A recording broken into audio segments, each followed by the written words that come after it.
Ahora tenemos el principio del respeto a los derechos fundamentales. En rigor, este principio no constituye un principio del derecho tributario, pero sí un límite al ejercicio de la potestad tributaria. Es decir, no es un principio que oriente al Estado al momento en que va a crear un tributo, sino lo va a orientar al momento en que éste ejerce la potestad tributaria, ya que el Estado pues no debe llegar al extremo de afectar los derechos de los ciudadanos. ¿Cuáles derechos? Los derechos de los ciudadanos lo encontramos, como ya sabemos, en la Constitución Política del Perú. Por ejemplo, tenemos el derecho a la propiedad privada. La propiedad privada no debe de ser afectada, salvo que el Estado lo requiera para un fin más grande, un fin que beneficie a más ciudadanos. Pero para esto el Estado tendría que pagar a los ciudadanos que son dueños de la propiedad. Esto es a lo que se le conoce como la expropiación, en donde el Estado compra el terreno a los propietarios para que pueda realizar algún fin. Aunque estos ciudadanos no quieran, igual el Estado lo hace, igual le compra el terreno. Lo que sí puede hacer el ciudadano es reclamar en cuanto al pago que está haciendo el Estado por su propiedad. Por ejemplo, se está creando un cementerio, pero justo en la zona en donde el Estado está creando pues un cementerio, hay algunas personas, pocas, algunas 2 o 3 casas que viven cerca. Entonces lo que puede hacer el Estado es comprarles su propiedad para que puedan ampliar pues ese lugar que han destinado para un cementerio de la población.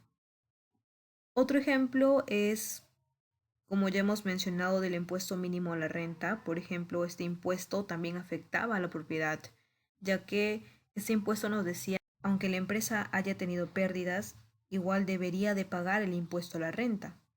De alguna u otra forma afectaba a dichos propietarios de la empresa, ya que si no tenían dinero, pues estos podrían incluso utilizar su propiedad privada para poder obtener el dinero y así pagar este impuesto mínimo a la renta.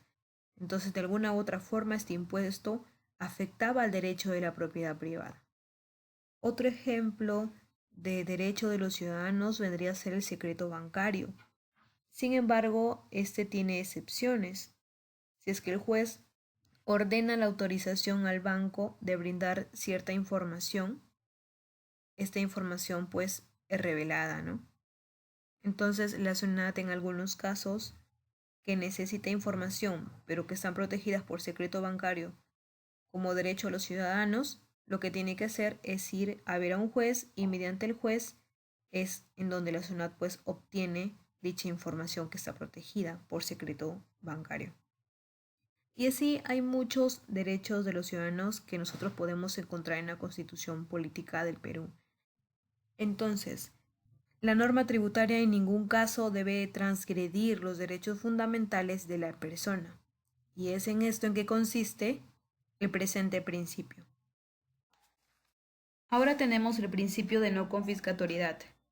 Este principio asegura el respeto al derecho de propiedad, así como su libre uso y disposición, y prohíbe la confiscación. Como vemos, este principio está muy relacionado con lo que es el derecho de propiedad privada.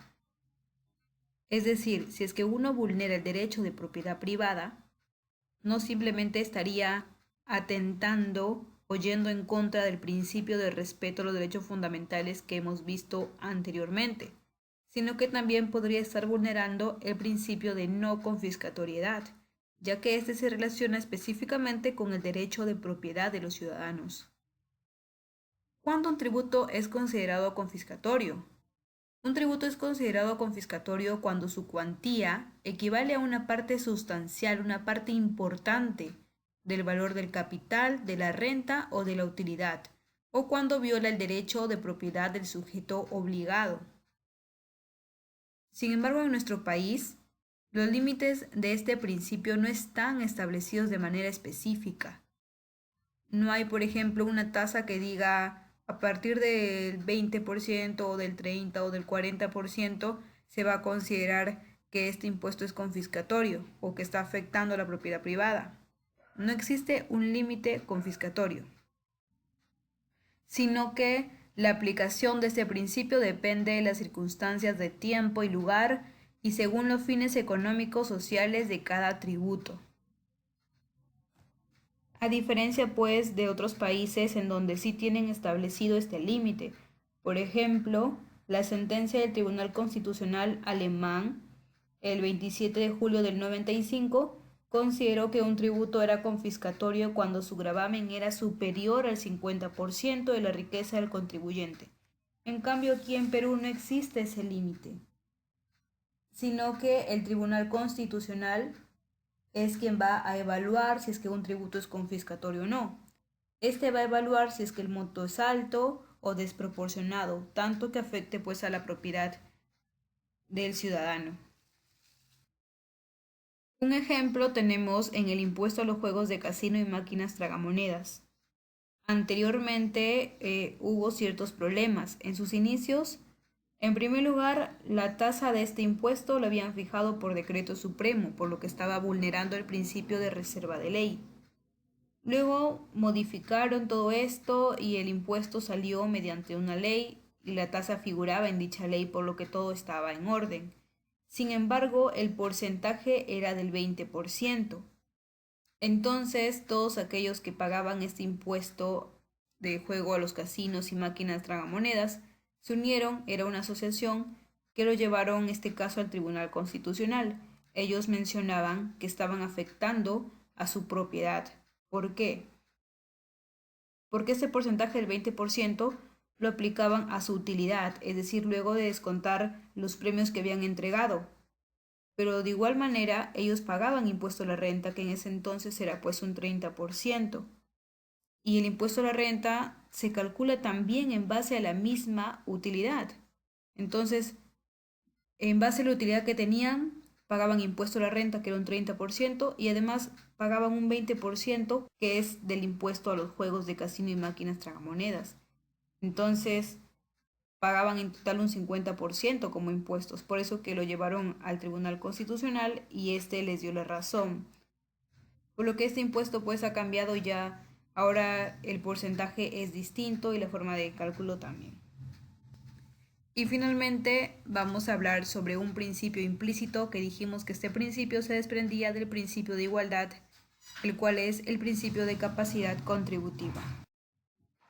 Entonces podemos decir que este principio de capacidad contributiva hace referencia a la capacidad que tienen las personas para poder asumir las cargas tributarias impuestas por el Estado.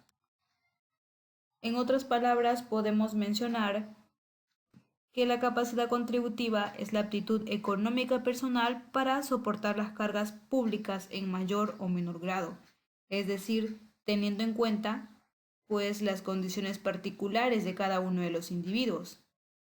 Lo que se busca en sí con este principio es que los ciudadanos de un Estado contribuyan a su sostenimiento en la cantidad más aproximadamente posible a la proporción de sus respectivas capacidades, es decir, en proporción a los ingresos con los que cuentan. Y bueno, hasta aquí es todo con respecto a los principios constitucionales tributarios. Espero les haya servido mucho esta información que estoy compartiendo.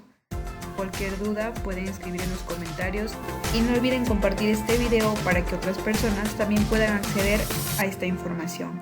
Muchas gracias.